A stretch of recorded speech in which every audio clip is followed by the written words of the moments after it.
Gratidão, irmão, leitor. Agora sim, após o ritual de cura, a loja aberta, passamos agora a palavra para o irmão Carlos Ponte, que irá proferir a palestra de hoje, Karma, Dharma e os raios, 7 raios. Boa noite, irmão. Tá bom? Boa noite, Maria Aparecida, boa noite a todos, né? É sempre um prazer estar reunido com os irmãos e as irmãs dessa loja tão querida, né? Essa loja que eu frequento há mais de 25 anos, sempre com a presença, né, constante da Samira, do saudoso irmão Jorge, né? E agora também sob a direção da nossa irmã Maria Aparecida. Então é sempre muito gratificante estar em contato com todos vocês. É, nós vamos falar um pouquinho do entrelaçamento que existe entre fatos que, a meu ver, são estudados sempre separadamente na sociedade teosófica. Dharma, karma, signos, temperamentos, não é? Então, eu já assisti muitas palestras, já li algumas também, relacionadas com 7 temperamentos humanos, o Dharma, o Karma, mas eu quis, dessa vez, comentar como essas diversas faces do conhecimento teosófico, do conhecimento esotérico, mais ou menos se entrelaçam, né? Tentando entender um pouquinho mais o mecanismo, como tudo isso funciona. Porque, vejam bem, uma das grandes causas da infelicidade humana é o fato de que o ser humano não busca o autoconhecimento. Além de não buscar o autoconhecimento, ele também, o ser humano, não busca conhecer o seu próximo. E da junção desses dois fatores negativos é que as coisas começam a ficar erradas. O autoconhecimento, ele te aperfeiçoa. Quem pratica ou procura ou busca o autoconhecimento, né, acaba descobrindo que há a necessidade de desenvolver e cultivar virtudes, combater vícios. Isso, né, fazer as escolhas certas, isso, se conhecer a si mesmo. Conhecendo a si mesmo também, nós acabamos por conhecer melhor o nosso semelhante. E conhecendo melhor o nosso semelhante, nós seremos mais tolerantes, mais fraternos. A vida em grupo, a vida em sociedade acabaria ficando bem melhor. Bom, e essas duas formas de conhecimento, o autoconhecimento e o conhecimento do nosso próximo, essas duas chaves, são preconizadas por todos os grandes iniciados, né? Pitágoras dizia: homem, conhece-te a ti mesmo, e assim conhecerás os deuses e o universo. Alguns autores falam e acrescentam que Pitágoras, mais do que isso, ele dizia: homem, conhece-te a ti mesmo, respeita-te a ti mesmo. E assim conhecerás e respeitarás os deuses e o universo. Jesus Cristo também, com palavras diferentes, propõe essa mesma ideia, essa mesma filosofia, quando ele diz: procura primeiro o reino de Deus dentro de ti. Procurar o reino de Deus dentro de nós mesmos é o autoconhecimento. É também aquilo que o Taimani chama de autocultura. E essas chaves, elas são fornecidas pelo nosso Dharma, que precisamos entender também, pelo nosso Karma, que temos que entender, e pelos 7 temperamentos humanos. Esses 7 temperamentos humanos, eles são praticamente exclusividade da sociedade teosófica, porque eles foram desenvolvidos e apresentados ao público pela primeira vez na história dentro da sociedade teosófica por escritores teosóficos. Leadbeater fala disso, né? Annie Besant, Ernest Wood, e segundo Helena Petrovna Blavatsky, a nossa fundadora, os 7 temperamentos humanos eram um segredo guardado pelos Brahmanes da Índia. E é com esse segredo que os ajudou a conservar o poder. Porque conhecimento é poder. E, principalmente, conhecimento sobre nós mesmos e sobre o nosso próximo é poder. Poder que deve ser sempre utilizado para o bem comum, né, para as coisas boas, e não para as coisas ruins. Em um certo período da história da Índia, esse conhecimento foi utilizado pelos brahmanes para manter a dominação e certos privilégios que eles tinham. E aí, Madame Blavatsky, ela mostra que ela trouxe esse conhecimento para o Ocidente como uma forma de divulgar isso daí e de evitar que ficasse apenas em mãos erradas. Bom, são 7 temperamentos. Por que 7? Porque 7 é um padrão cósmico, é um padrão universal. No mundo esotérico, o 7 ele está presente em quase tudo. Vocês vejam 7 chakras, 7 corpos, né? 7 notas musicais, 7 cores do arco-íris, né?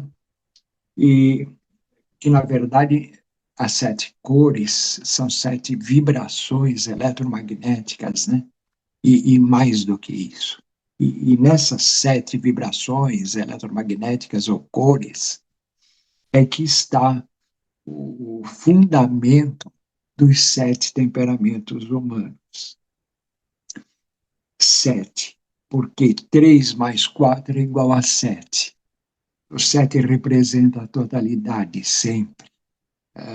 Vocês vejam, o 3 representa quase sempre a parte divina, a parte espiritual, os 3 aspectos do Logos, né?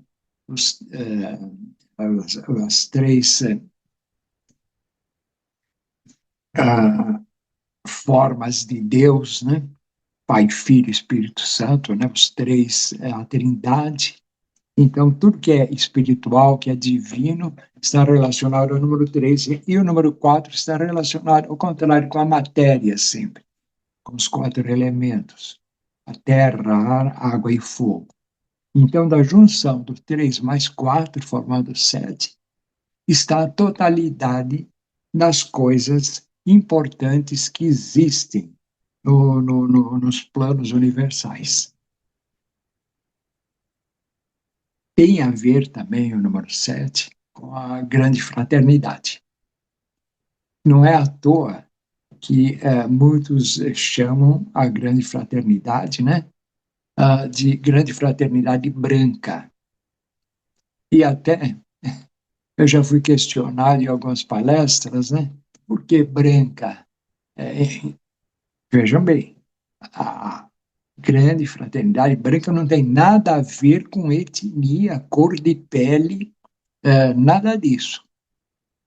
Ela tem o nome de grande fraternidade branca porque o conjunto das 7 cores forma a luz branca, que é a luz do sol, e que é a luz do Logos que incide sobre a Terra.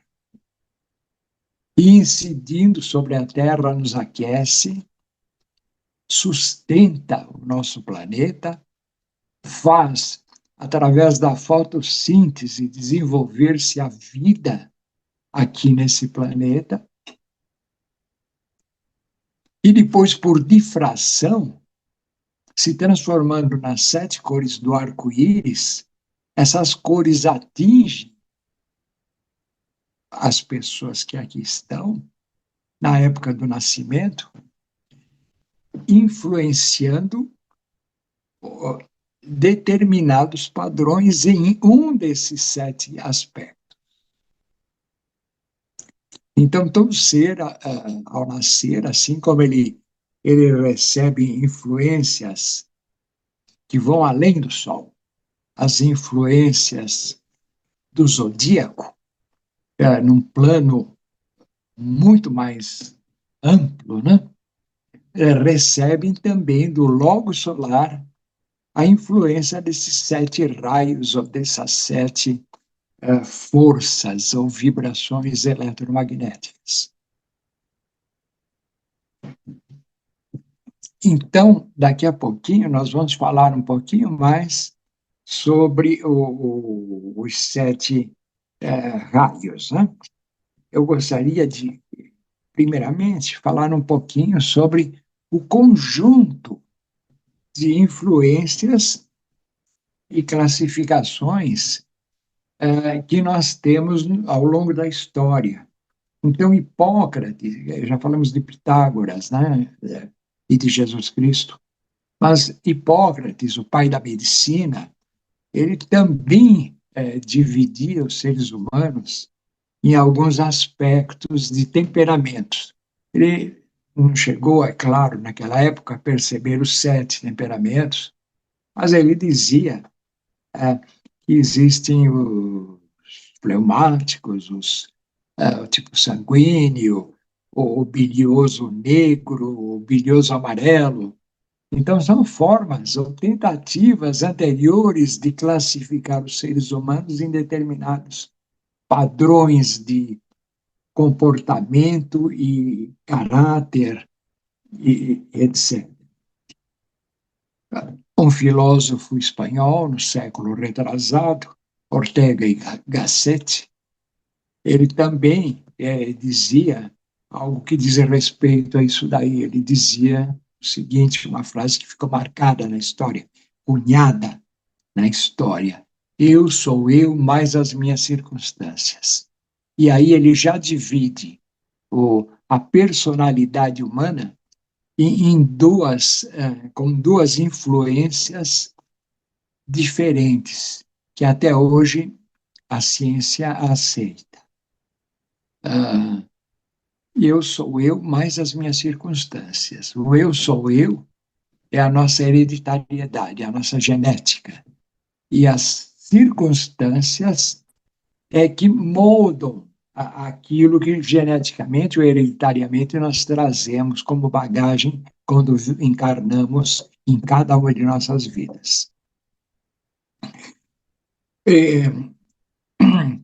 No esoterismo, então, nós temos agora um conjunto de influências que incluem o karma, o dharma, os signos, os temperamentos, as gunas, as 3 gunas, tudo isso daí vão formar o ser humano holístico, por assim dizer.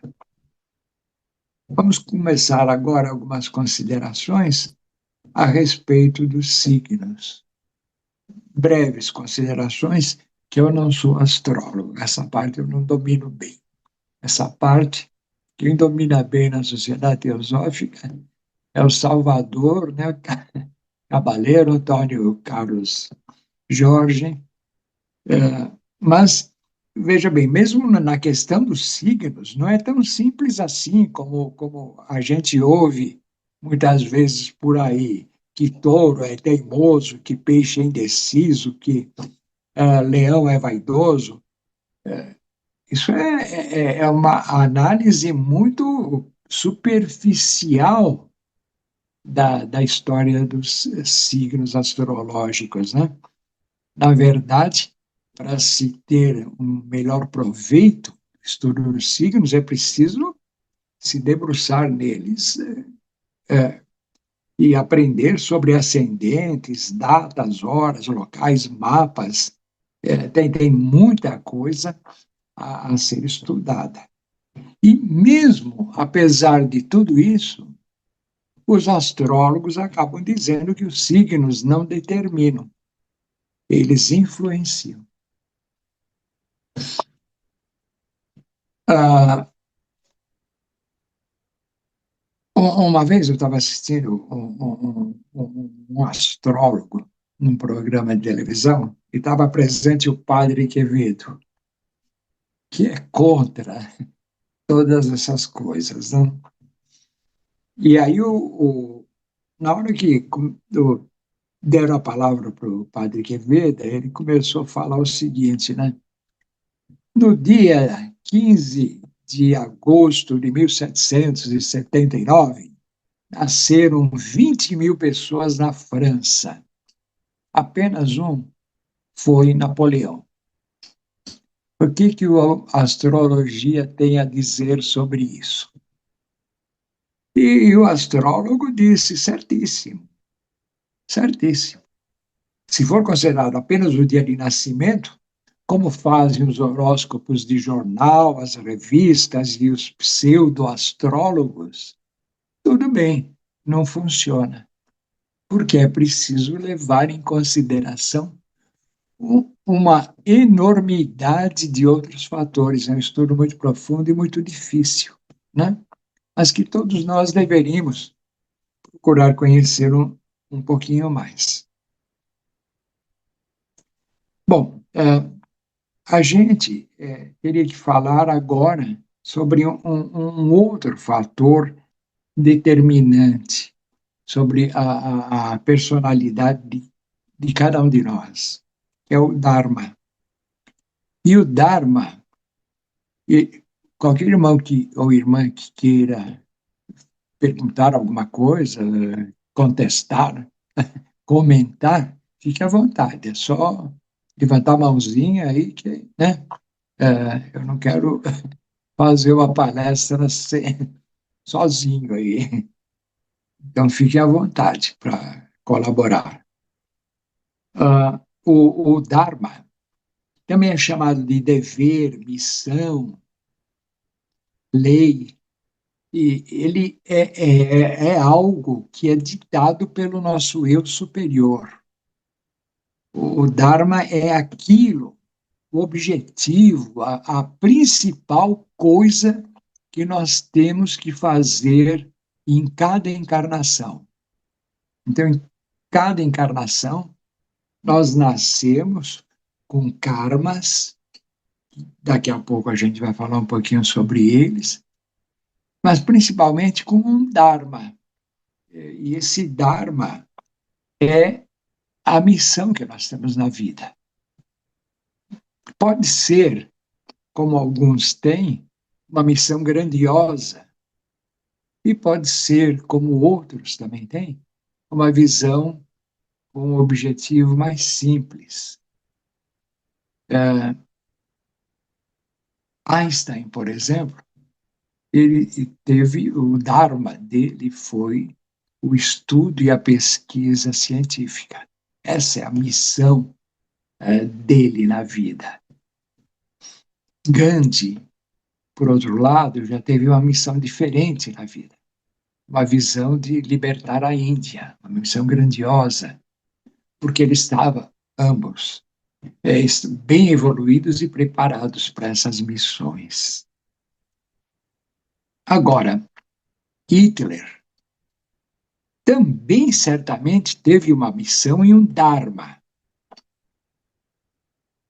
Se vocês pegarem a história disso, só que ele, ao longo de sua vida, ele deturpou essa visão e esse dharma e esse objetivo que lhe tinham sido atribuídos.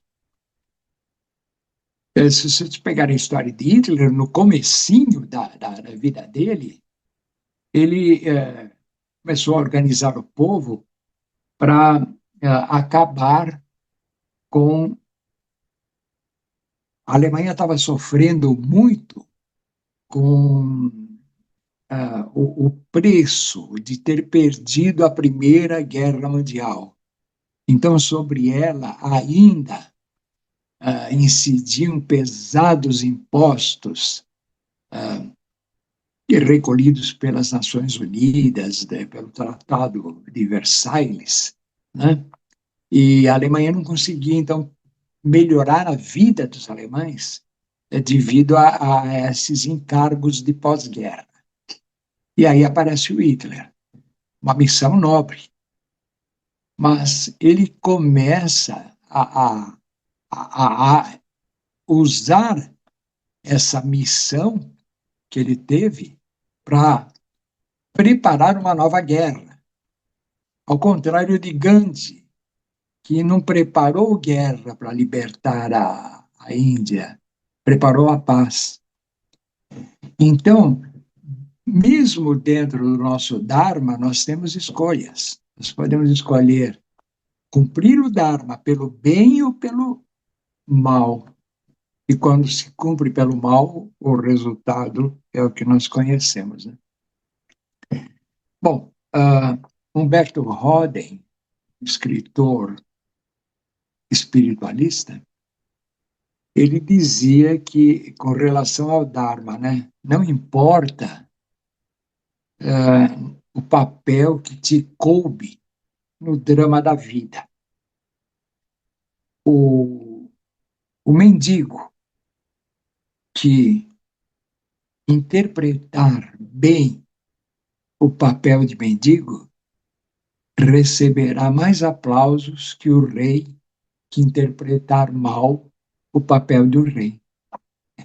Então, todos nós temos um papel no drama da vida, e esse papel é o Dharma, e ele tem que ser bem interpretado. O Dharma é a missão que deve orientar na nossa vida através do livre-arbítrio e das escolhas certas.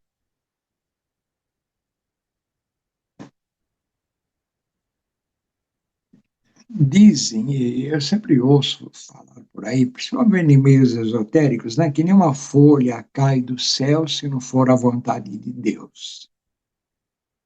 Então, eu gostaria de comentar isso daí do ponto de vista do Dharma.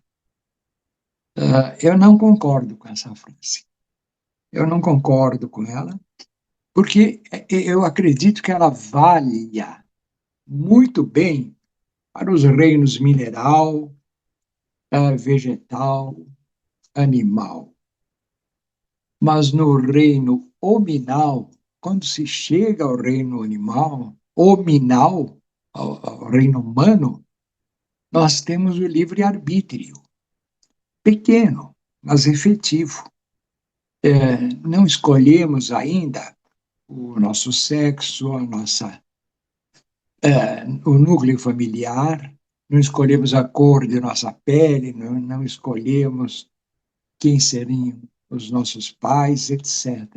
Então, o livre-arbítrio, ele dá escolhas, mas não totais, ele dá pequenas escolhas, mas dá escolhas. Nós podemos escolher durante a vida se queremos ser carnívoros ou vegetarianos, honestos ou desonestos, solidários com os demais seres humanos ou egocêntricos. Eu acho muito bonita aquela comparação do livre-arbítrio com o peixe no aquário.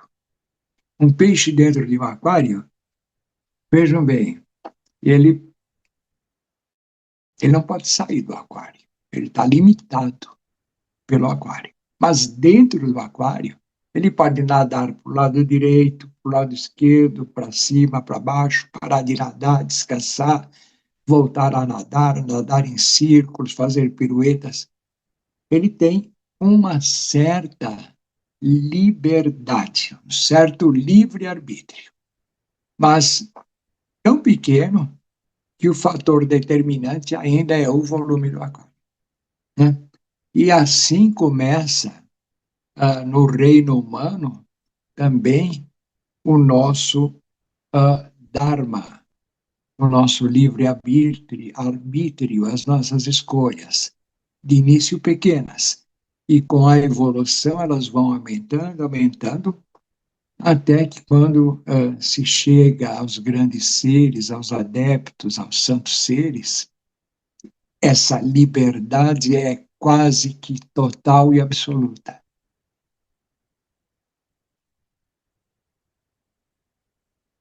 Uh, o livre-arbítrio, ele presume uma renúncia do Logos à sua onipotência.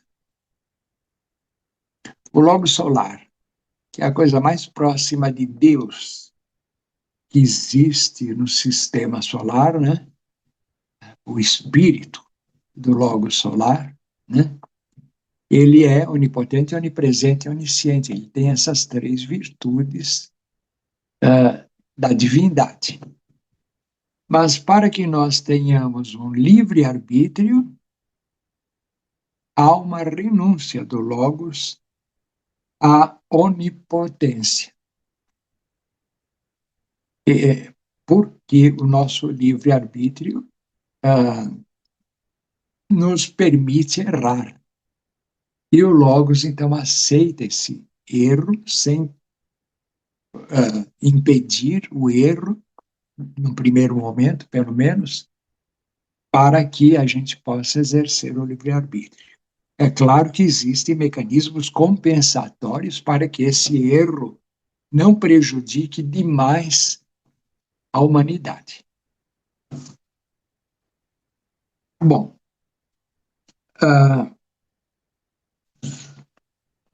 agora vamos falar um pouquinho sobre o karma, que é outro aspecto da nossa personalidade, o formador da nossa personalidade. O karma, ele existe em quase todas as religiões, menos na Igreja Católica Apostólica Romana, né? E em algumas igrejas derivadas da Igreja Católica Apostólica Romana, por cisão. Então, os protestantes, os presbiterianos, calvinistas, luteranos, evangélicos, de um modo geral, pentecostais. Mas, no começo do cristianismo, o karma era visto como uma realidade. Até mais ou menos o ano 557, por aí, né? E aí tem uma história interessante, como que o karma, a lei do karma, deixou de ser reconhecida e adotada pela Igreja Católica. Foi devido a uma imperatriz chamada Deodora, a esposa de Justiniano, rei de Bizâncio. isso no ano de 500 e tanto. Essa imperatriz, antes de chegar a ser imperatriz, de se casar com Justiniano, ela tinha sido uma mulher digamos, né, ela era prostituta numa pequena aldeia. E o Justiniano se encantou com ela e acabou levando ela para a corte e depois casando com ela, transformando ela em imperatriz. E ela exercia grande influência sobre o Justiniano. E aí, durante a sua vida como prostituta, né, dos anos lá, muitos conheciam esse seu passado naquela pequena aldeia. Opa, tá.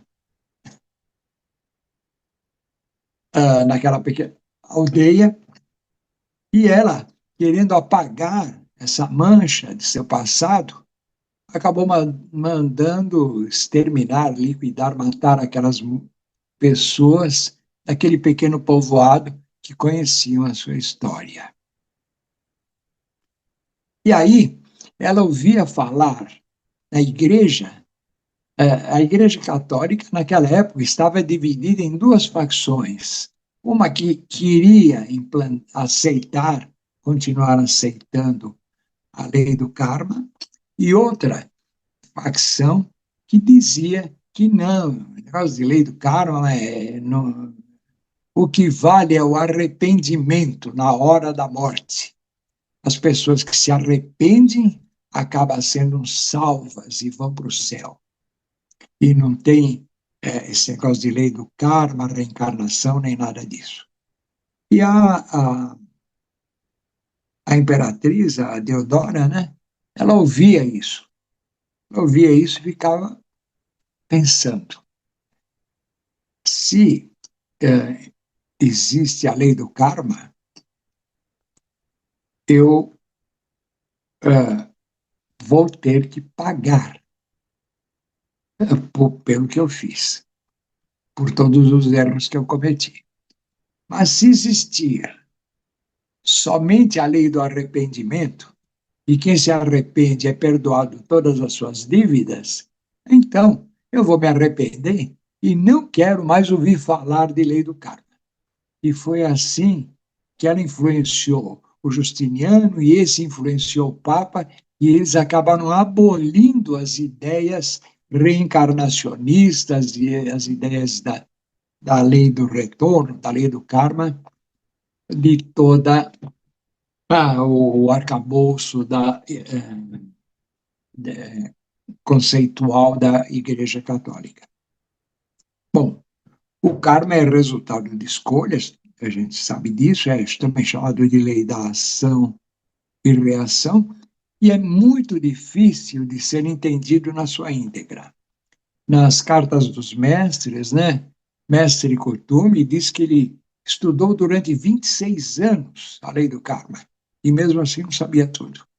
E mesmo assim ainda tinha dúvidas. Vocês veem que é muito complicado, imagine nós, né? Existem diferentes tipos de karma.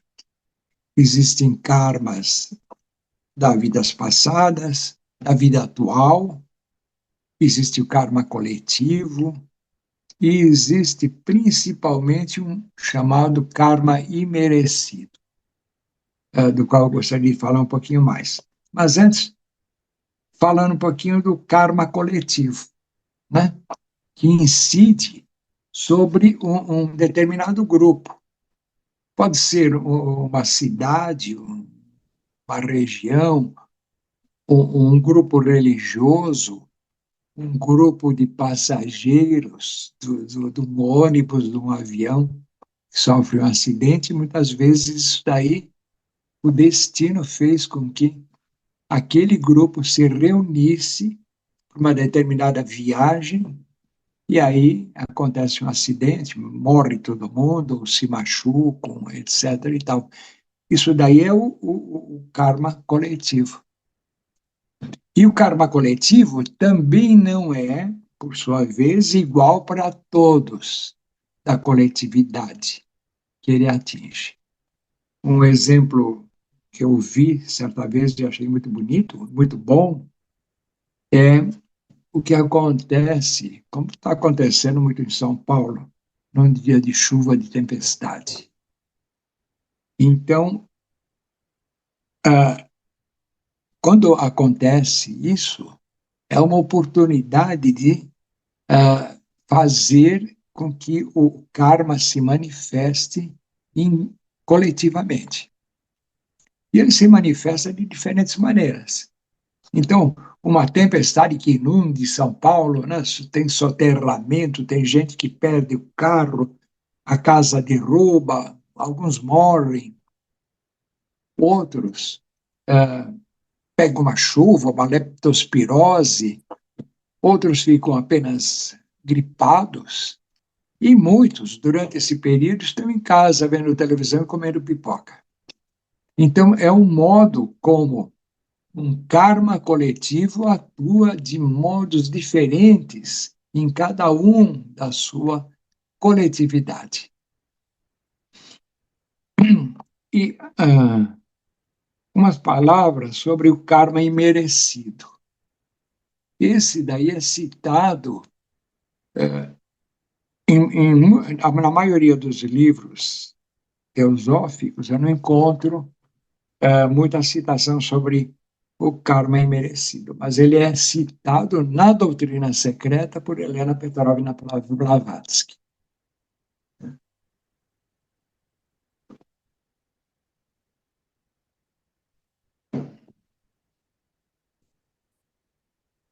E ela diz o seguinte: todos nós temos uma carga de karmas, de coisas que nós fizemos nesta vida e em vidas passadas. Agora, tem muita coisa que acontece também com a gente e que não estava programada no nosso karma. Não é devido a algo que fizemos nem nesta vida, nem em vidas passadas. E que acontece porque existe o livre-arbítrio do outro.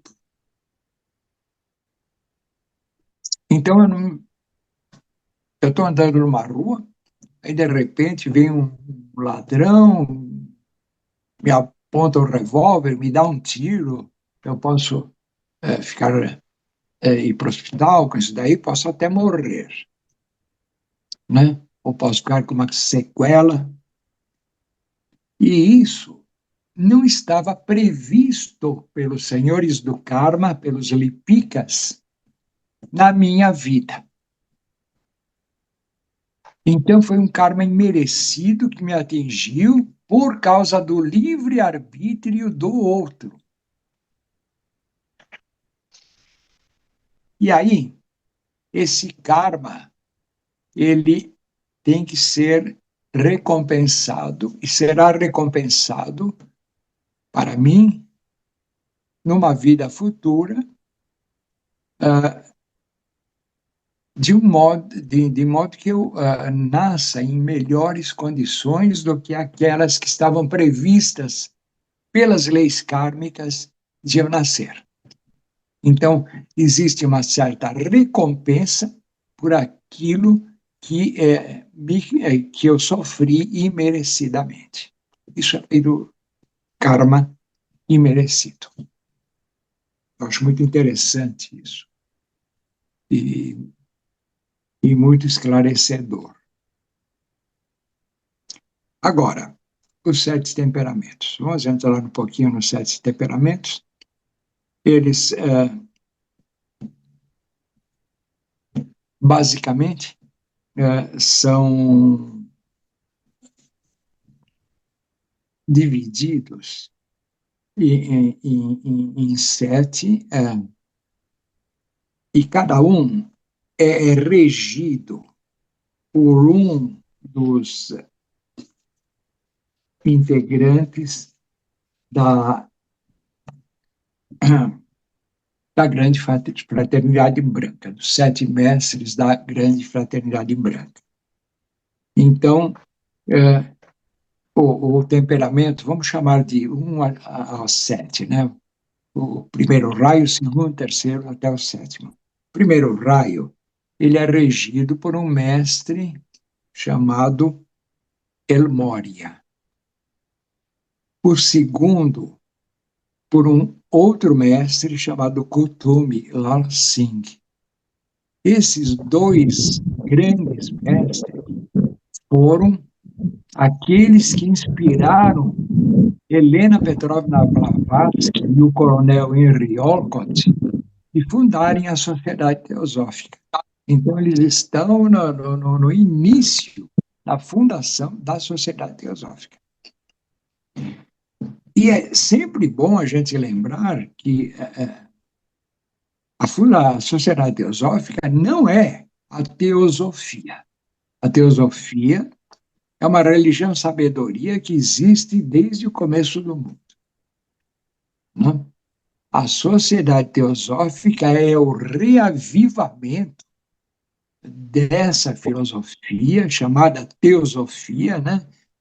Nos nos tempos atuais, quando a grande fraternidade percebeu que o mundo estava se perdendo em duas correntes que não iriam levar a nada. De um lado, o fanatismo religioso e do outro lado, o ateísmo. Isso aconteceu entre 1800 a 1850, né? Ou 1885, lá, nesse período que antecede a fundação da Sociedade Teosófica. Realmente o mundo estava caminhando para, de um lado, o, a ciência havia progredido tanto e tão bem que os homens estavam falando que Deus estaria morto, né? A Academia de Ciências da França, né? Em 1890, ela declarou que nada mais havia a ser inventado, porque tudo, a ciência já conhecia tudo. E os enciclopedistas, né, eles negavam qualquer conceito religioso espiritual, dizendo que tudo seria resolvido pela ciência. Então, o ateísmo estava dominando o mundo, de um lado. Eu não E saí do do outro, despertador para as 7 horas da manhã. oi? Alarme configurado para amanhã, 7 da manhã. Por favor, desliguem os seus microfones. E de outro lado, a, a, as igrejas, principalmente a católica, né, e as suas derivações, estavam indo para um fanatismo cada vez mais exacerbado.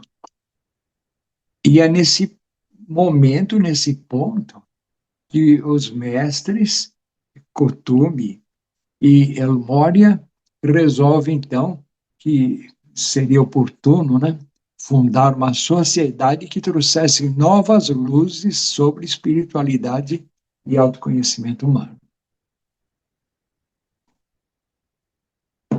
E aí surgem ou ressurgem esses conceitos que nós estamos nos debruçando hoje. Ou seja, né, os 7 temperamentos, 7 raios, 7 temperamentos humanos, karma, dharma, astrologia, tudo isso volta à baila com a fundação da Sociedade Teosófica e os livros, a Doutrina Secreta, Isis Sem Véu e outros, publicados por Helena Petrovna Blavatsky no primeiro momento, e no segundo momento por Annie Besant, Leadbeater, Krishnamurti, Ernest Wood, e vai em frente aí, né? Então, se a Sociedade Teosófica hoje ela é pequena em número de membros, ela é enorme e na ampliação desses conceitos. né? Ela gerou outras sociedades esotéricas, né? Que adotam os nossos princípios e os nossos conhecimentos e os divulgam através do mundo inteiro, né? Então, o movimento teosófico é um movimento que realmente veio para ficar, né? Bom, então, voltando. O primeiro raio é Mória, segundo o costume. O terceiro raio pelo mestre veneziano, o quarto por mestre Serapis, o quinto mestre Hilarion, sexto mestre Jesus, exatamente Jesus, o Cristo, e o sétimo mestre Saint Germain. Cada um desses raios com características bem marcadas. Então, o primeiro, o de Elmória, é o raio do poder, da vontade, da política, do governo, da liderança. Quem, antes de mais nada, é bom dizer que cada um de nós, ao nascer, é influenciado por um desses raios mais do que os outros. Mas todos nós temos esses 7 raios ou temperamentos, só que em quantidades diferentes. O que o raio que nós temos em maior quantidade é o raio que é predominante. Mas nós temos também todos os outros de uma forma secundária. Bom, então, primeiro, o poder, a vontade, a política, o governo, a liderança. O segundo raio, o raio de mestre Kotumi, é o raio do amor, da filantropia, da união, da fraternidade, da bondade. O terceiro raio, o raio de mestre veneziano, é o raio da filosofia, da compreensão, da verdade. O quarto raio de mestre Serapis é o raio da arte, da harmonia, da beleza, da arte do equilíbrio, da interpretação, da estabilidade. O quinto raio é o raio da ciência. Ele é dirigido pelo mestre Hilarion. E a ciência, ela funciona através da análise, do pensamento, da dedução, da síntese. O sexto raio, dirigido por Mestre Jesus, é o raio da devoção, da bondade, do amor, do misticismo, da fé. E o sétimo, de Mestre Saint Germain, é o raio da magia cerimonial, da pompa, da circunstância, da ritualística, do ritual, da arte, da beleza também, e da atividade ordenada. Então, nós temos esse conjunto de 7 temperamentos humanos, cada um com as suas características bem marcadas. E dentro, vamos complicar agora um pouquinho essa história. Para vocês entenderem isso perfeitamente, não é numa palestra. Realmente, numa palestra não vai dar para entender tudo. É preciso, depois, quem se interessar por esse tema, que procure um livro. A gente recomenda os 7 Raios, Bernard C. Wood, mas tem também o Fogo Criador, de J. J. Vanderliu, ambos escritores teosóficos, né? E também o de Ângela Maria Salabatà.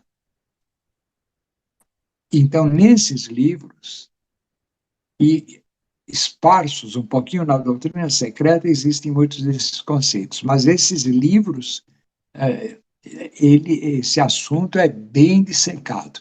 E vale a pena a gente ler, porque a gente tem a possibilidade até de descobrir de que raio ou de que temperamento nós somos, e também de ver nos outros o temperamento a que eles pertencem.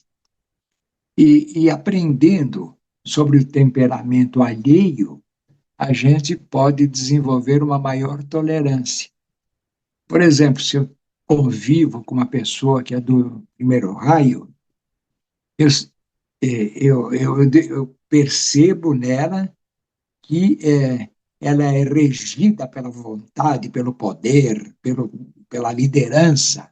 Então, é uma pessoa de gênio forte, é uma pessoa difícil de você lidar e tratar com ela. Então, reconhecendo nela um primeiro raio, a gente pode conviver melhor, aprender a tolerar melhor essas características marcantes do primeiro raio, né?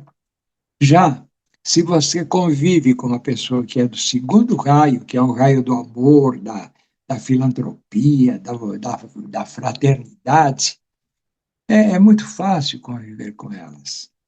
Mas, às vezes, você pode achar que essa pessoa está, se for uma sua esposa, por exemplo, o seu marido, no caso, né? Que essa pessoa está gastando muito do seu dinheiro, do dinheiro comum de vocês, em caridade, em obras sociais, pensa menos nela e mais nos outros. É uma característica. E se você entender isso daí, você pode conviver e compreender melhor esse pensamento, essas atitudes dessa pessoa. Assim como quem convive com alguém que é do quarto raio, o raio da arte, vai logo perceber que é uma pessoa que não liga tanto assim para dinheiro, para bens, gosta muito de beleza, de arte, às vezes gasta exageradamente dinheiro nessas atividades, na compra de um quadro, ou na aquisição de um piano, sei lá, tudo que é relacionado à arte, né? E, mas, conhecendo esses temperamentos, a gente pode conviver melhor com essas pessoas. Além de se conhecendo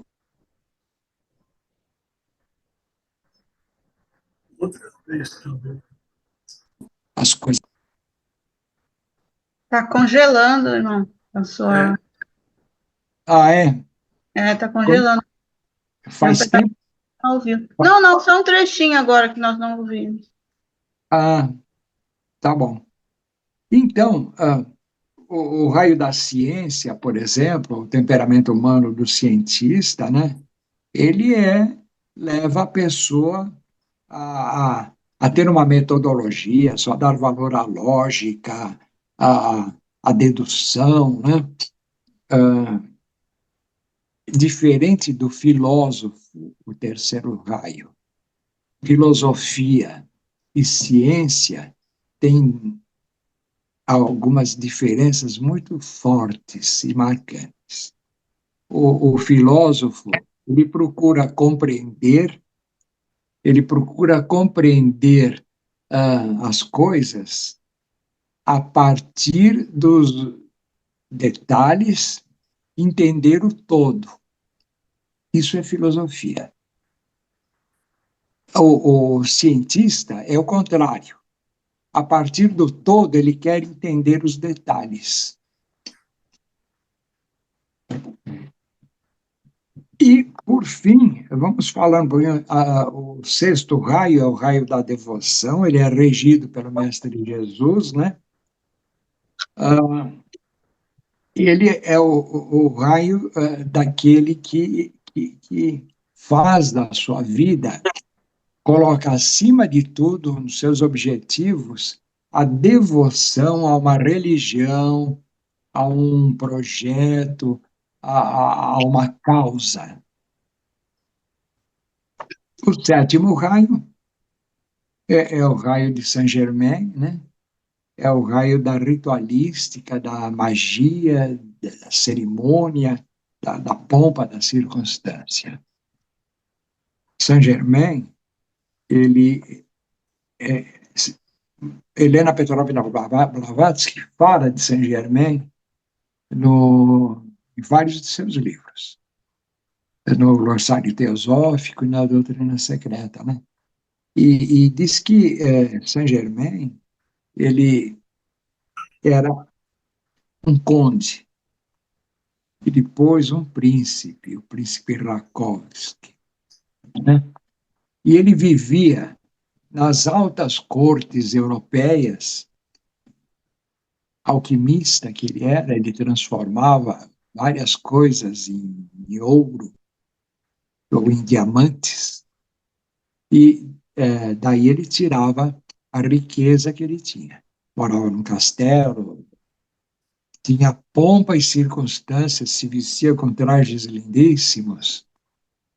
Mas tudo isso por quê? Por vaidade? Não.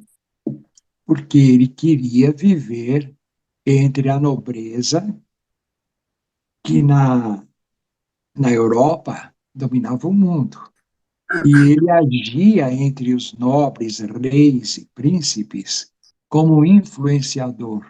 Ele procurava influenciar beneficamente, inspirar boas ideias e desestimular, através de conversas e conselhos, maus projetos dessa nobreza. É graças a esse esforço de Saint-Germain que a Europa não passou por mais guerras e tragédias do que as que aconteceram ah, desde o ano de 1600 até 1900 ou 2000. Como assim? O Saint-Germain viveu toda essa época?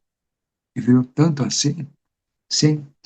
Os mestres de sabedoria, os mestres da grande fraternidade, eles podem chegar a viver 400 ou mais anos, dependendo da missão que lhes é atribuída. E voltando a falar dos 7 raios, vamos fazer algumas últimas considerações.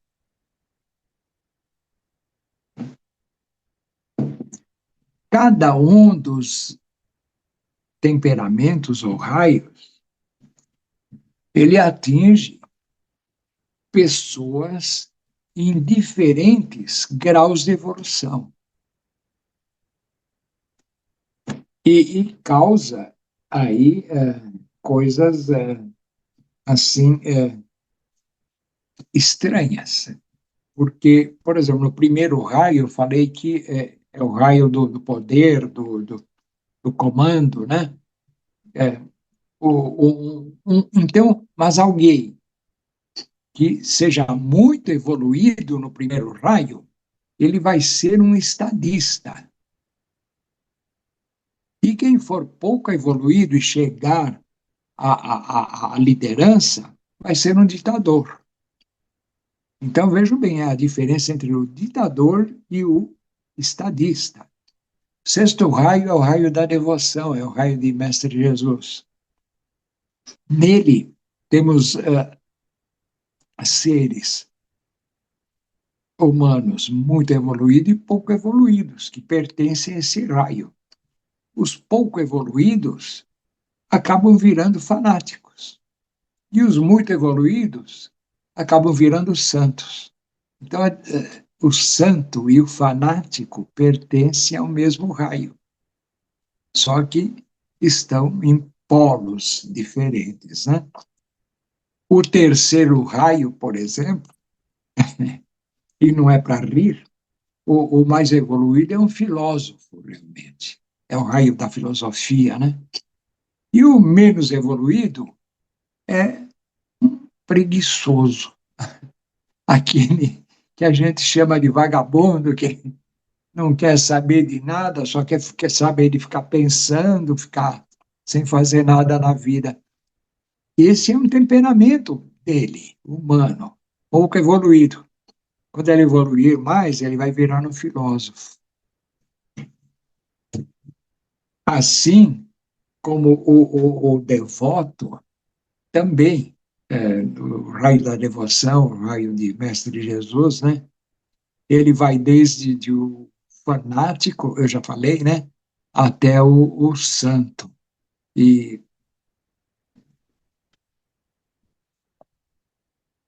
os raios, além disso, eles não têm nada a ver com profissão.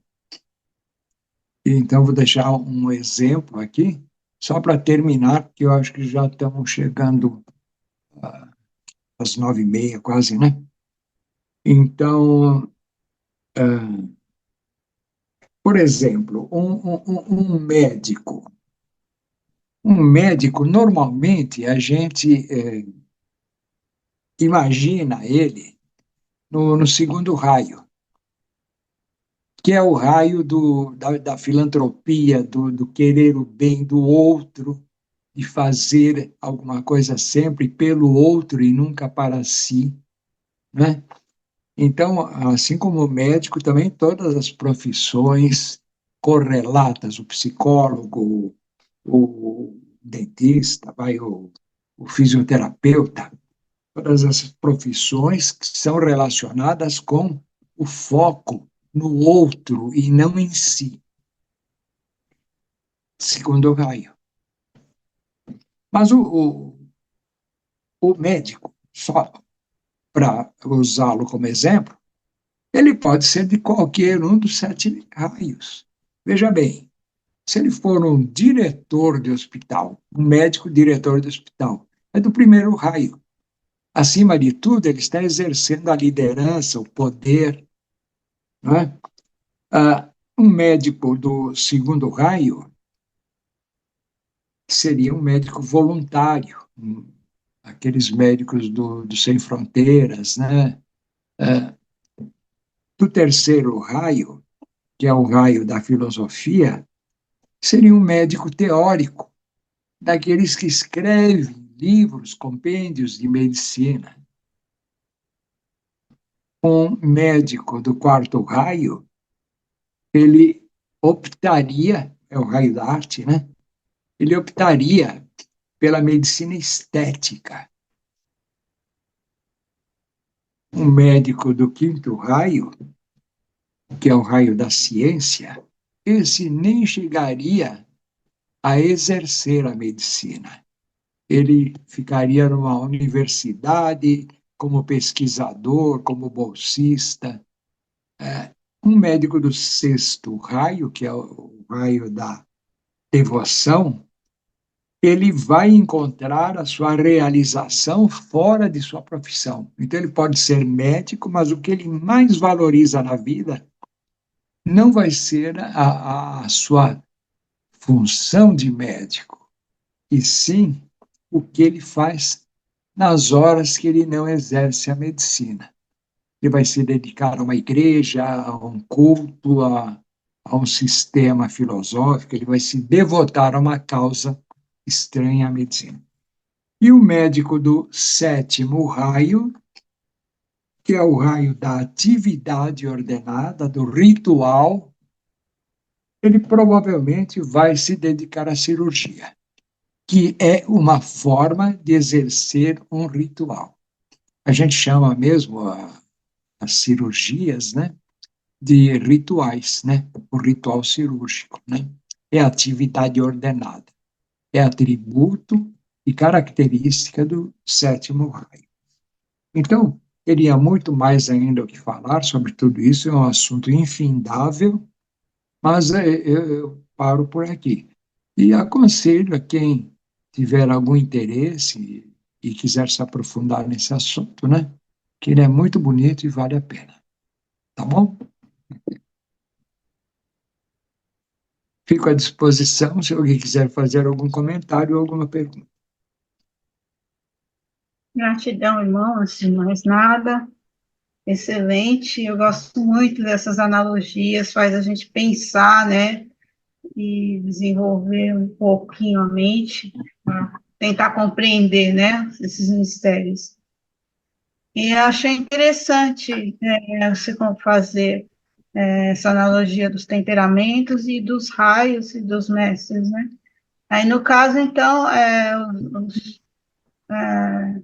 essas profissões que acaba se exercendo e colocando, né, o seu Dharma ali, né, aqueles que conseguem, né, fazer, né, pelo Dharma, que nem todos, né, às vezes entra numa profissão ali, um karma que ele, né, precisa de dinheiro ou qualquer coisa assim, mas não está fazendo pelo Dharma, né? É bem interessante pensar nesse aspecto. Gratidão, irmão. Obrigado, Maria Aparecida. Realmente, a gente, quando tem que ser. Isso daí, ultimamente, já faz muitos anos, né, se usa a palavra holístico, né? Então, uma visão holística da personalidade humana, eu acho que ela passa obrigatoriamente pelo signo, pelo karma, pelo dharma, pelos temperamentos e até pelas três gunas também, né? E, então, tudo isso, holisticamente, né? E é muito difícil fazer essa síntese, né? Síntese, é É, difícil. é muito difícil, mas se a gente se debruçar um pouquinho sobre esse tema, é possível perceber naqueles que nos rodeiam, né? Ah, as características desses temperamentos, e assim a gente aprende a conviver melhor com as pessoas, né? Isso é uma grande verdade, viu? Eu tenho É, observado, porque na medicina oriental chinesa e ayurvédica, eles falam muito, né, dos elementos e a e, predominância deles sobre os nossos gênios mesmo, né? Influencia nossas personalidades. Enquanto você não desenvolver as virtudes, né, que são necessárias, aquele elemento predominante vai fazer com que você tenha alguns temperamentos meio desastrosos, digamos assim, desequilibrados, né? Então, é muito importante você se conhecer, né, para poder entender até que o outro também passa por essas coisas e não sabe, né? A maioria não sabe, né? Nossa cultura, aham, infelizmente, não nos ensina isso, mas o caminho é por aí mesmo. verdade. José Cavalheiro levantou a mão. Basicamente é o seguinte, né, Carlos? Toda a literatura teosófica nos fala muito, né, da hierarquia dos mestres. São vários mestres. Você citou os 7 Chohans de cada raio. Acima deles tem o Manu, o Bodhisattva, o Mahashohan. Acima deles tem o Iniciador Único, que já são de outra hierarquia, que veio, digamos assim, trazer mensagem. Mas em toda a literatura teosófica, eu não me lembro de ter visto alguma referência ao número de mestres que existem atualmente encarnados. Na carta dos mestres para o Alfred Percy Sinnett, são citados principalmente 2, o mestre Kutum e o mestre Moria, que mais se corresponderam. Já o Geoffrey Hodgson, ele cita toda uma série de mestres, mas eu não me lembro de ter uma citação no número aproximado que existe aqui, se são 50, 100, 150. Você lembra de ter visto alguma referência sobre isso? Então, em livros, não. Eu me lembro de uma referência que o irmão Osmar de Carvalho, né, ele fala em muitas de suas palestras, né, que existem, ao contrário do que a gente imagina no primeiro momento, não existe uma única fraternidade, grande Sim, são fraternidade. várias. Exatamente. São várias.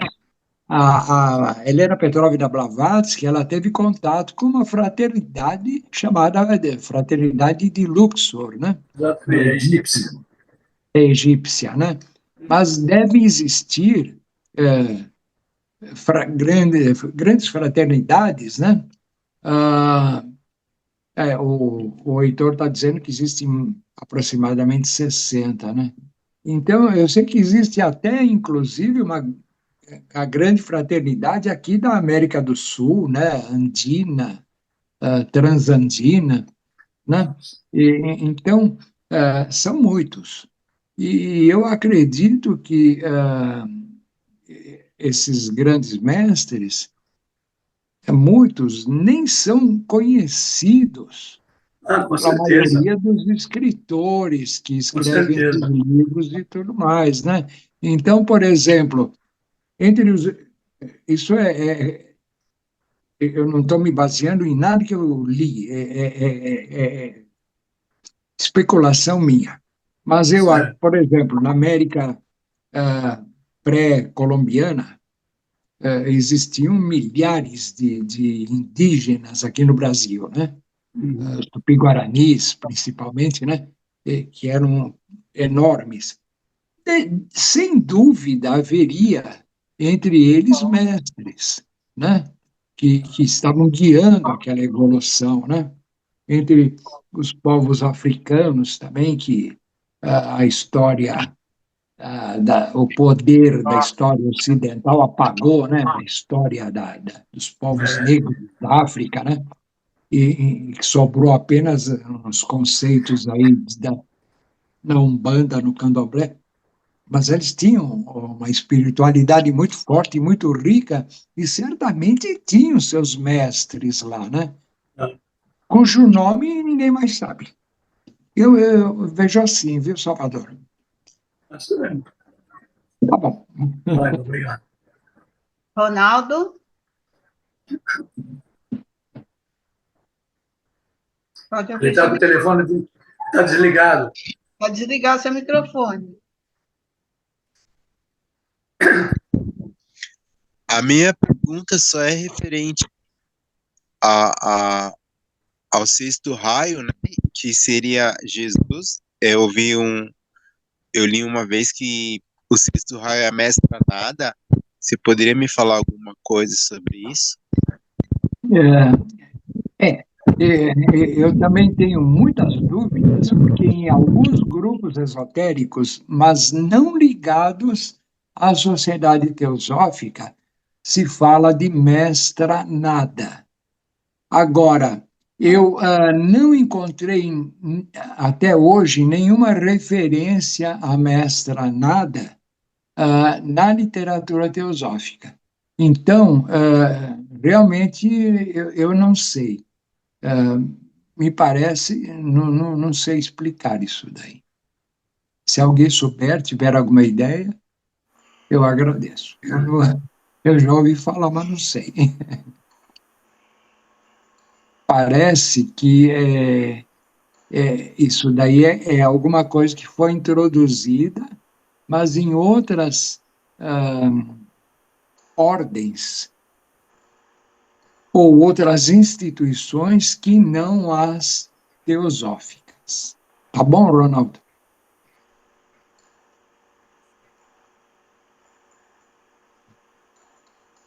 Irmão Heitor?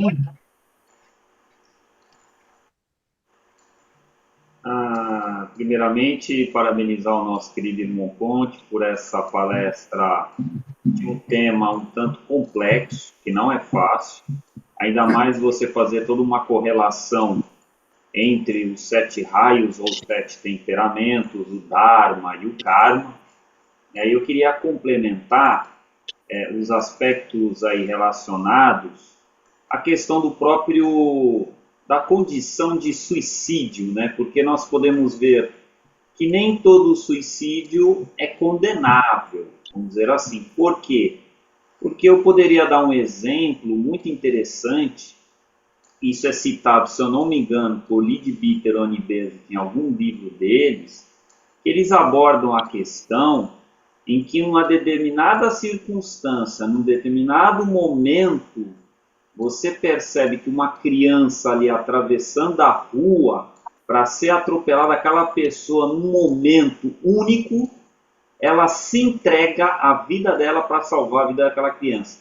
É algo que muitas das vezes nós não conseguimos compreender de uma forma lógica, racional, mas existe toda uma relação kármica, né, em relação àquela criança. Então é algo tão forte que muitas das vezes você perder a sua vida para salvar uma outra não vai caracterizar muitas das vezes um suicídio condenável, né, em que a pessoa tem que passar boa parte da vida dela lá nos planos do umbral e tudo mais, né? Então você percebe que como é complexo a questão do karma, e como bem disse o irmão, o mestre Kuthumi ficou aí mais de 26 anos estudando o karma, né? E ainda assim ainda não assimilou ele de uma forma assim mais profunda, né? Mas a questão que o irmão trouxe à tona, que eu queria até complementar, o irmão Ronaldo, sobre a questão da mestranada, isso tem muito a ver com o movimento dos mestres ascensos, que é um outro movimento que não tem relação direta com a sociedade teosófica, com os ensinos dos Mahatmas, mas é um grupo de canalizadores que canalizam, né, a mensagem dos mestres, né? Eu não vou ser nem a favor nem contra, para depois não ser criticado, mas o que eu recomendo para uma profunda reflexão, tem um artigo lá no site da Levi, do Osmar de Carvalho, e é um artigo do Raul Branco, que fala se todas as mestres, se todas as mensagens são dos Mahatmas, né? Será que são mesmo? É um trabalho muito aprofundado do irmão Raul Branco, né, em que ele traça os detalhes, a origem dessas mensagens de supostos Mahatmas que utilizaram ali canalizadores, se aquela doutrina que é ensinado, ele tem relação direta com o que é ensinado pelos Mahatmas, as cartas dos Mahatmas, que é ensinado até dentro da própria teosofia em relação aos Mahatmas. Então é um artigo extremamente interessante, não é curto, né, ele é longo, mas é um artigo que vai te esclarecer tudo ali sobre essa questão dos mestres ascensos versus os Mahatmas, que nós temos aí lá na própria literatura teosófica. Então ele vai te tirar toda essa dúvida, né? Na verdade, o artigo ele não vai contra, né, esses supostos Mahatmas ascensos, mas ele vai trazer uma profunda reflexão, e dessa reflexão você vai tirar as suas próprias conclusões. Você vai refletir sobre aquilo e vai perceber, né, que tão brilhantemente o nosso irmão Raul Branco trouxe, justamente porque ele não quer te dar a resposta pronta. Ele vai te mostrar todas as informações, o conteúdo ali contido, para que você possa refletir e tomar a sua decisão. Então, muito obrigado, irmão Conte. Isso é muito interessante, irmão Heitor, e eu vou procurar ler esse artigo também. Achei muito interessante essa sua fala, essa sua contribuição, né? E eu queria lembrar, você falou de pessoas que praticam o autossuicídio, né? Para salvar uma criança, por exemplo, né? E acabei me lembrando também de alguns monges do Tibete que, quando o Tibete foi invadido pela China, né, durante um bom período, muitos desses monges, vocês devem estar lembrados, eles se incendiavam em público, em sinal de protesto contra os chineses que invadiram a terra deles, né? Então, era um suicídio não para salvar uma pessoa, mas em prol de uma coletividade e em prol de uma crença, em prol de uma nação, né? Então, nesse ponto, eu acho que o suicídio é válido e nobre.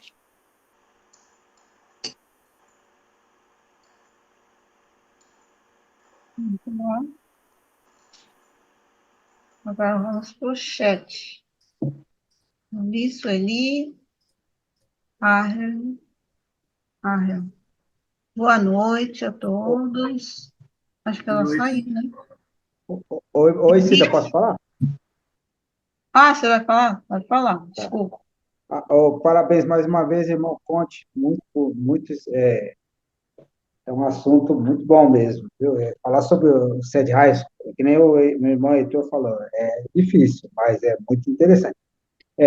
Falando sobre o suicídio, hoje nós tivemos aí um membro acho que foi ontem, se não me engano, um membro da Academia Brasileira de Letras, que ele se suicidou, fez aquele suicídio assistido, né? Não aqui no país, né? Que eu acho que não pode. Eutanásia. Por eutanásia, né? E acho que é Antônio Cícero, se eu não me engano. E eu vi a carta que ele escreveu de despedida, uma carta muito bem elaborada, né? Ele dizia que não conseguia lembrar mais dos amigos, escreveu o que ele se escrevia. Me deixou assim muito reflexivo sobre isso aí, né?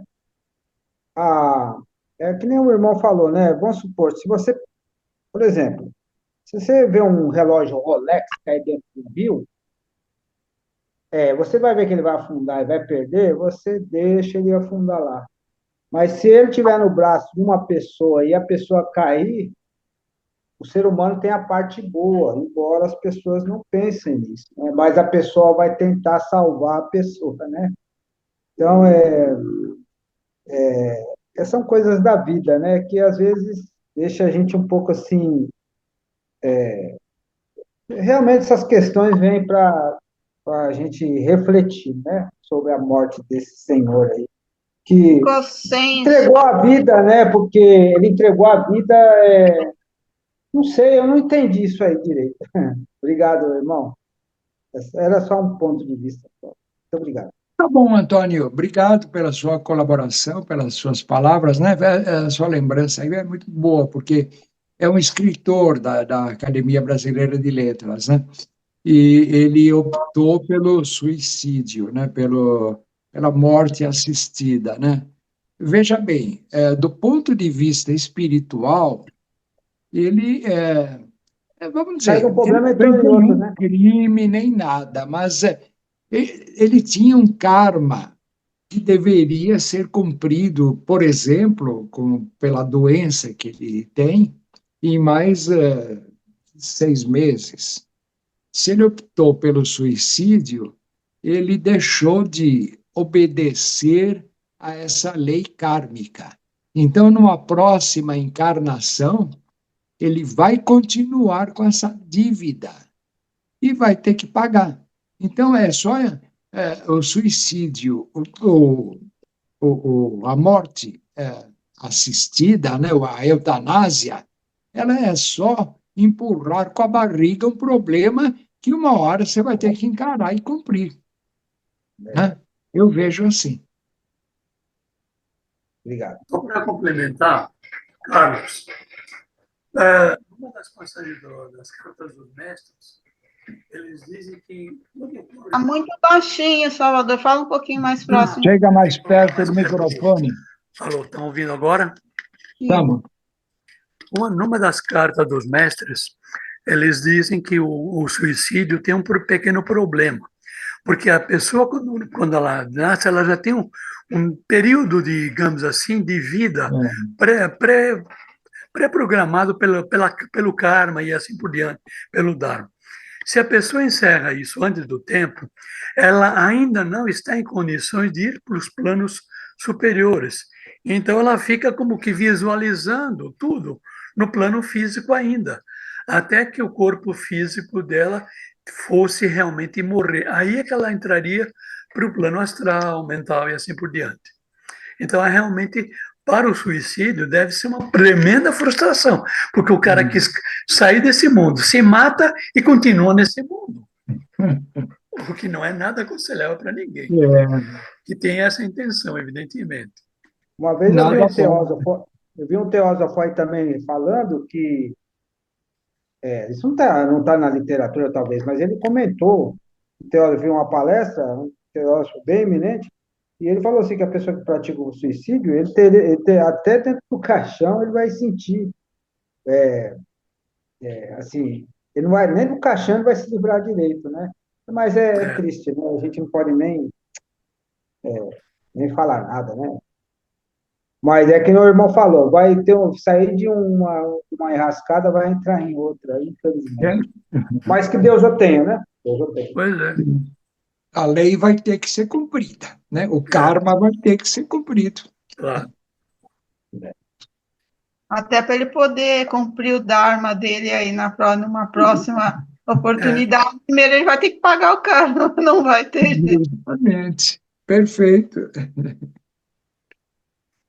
Então, olha lá. Henrique Cesaretti, no chat aqui, palestra muito esclarecedora. Parabéns, irmão Carlos, gratidão. Obrigado. Heitor da Cruz. Ele deu a informação, né, que os mestres e a senda. O Vitor cita em Ah, 60 Mahatmas. 60. Ah, legal. Sim, sim. Sueli, muito interessante a palestra, nos ensinando bastante sobre o tema gratidão. Rosa Meneguzzi, muito boa palestra, Carlos, como sempre. E essas são as mensagens aqui do chat, parabenizando e agradecendo ao irmão. Excelente palestra mesmo. Obrigado. Parabéns, Carlos. Muito bom. Obrigado. Irmã Samira, Parabéns, Carlos, mais uma vez, Obrigado, colaborando com a Dani. nossa loja.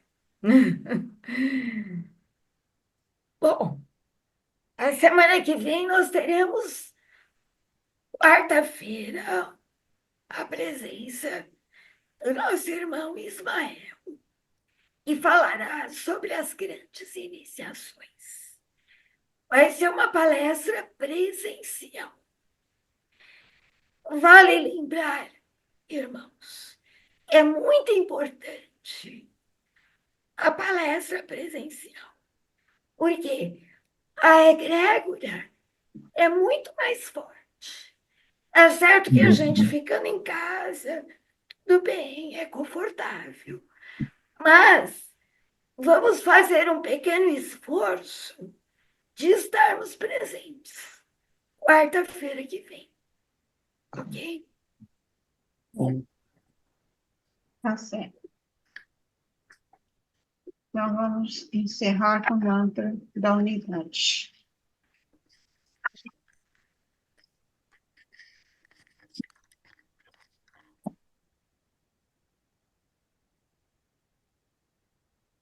Ó vida oculta que vibras em cada alma. Ó luz oculta que brilha em cada criatura. Ó amor oculto que tudo abranges na unidade. Saiba todo aquele que se sente uno contigo, que ele é, por isso mesmo, uno com todos os outros. Paz, paz, paz. Que todos tenham paz, que todos sejam felizes, que todos tenham paz e que todos sejam muito, muito felizes. Om Shanti, Shanti, Shanti. e Gratidão mais uma vez, ao irmão Carlos.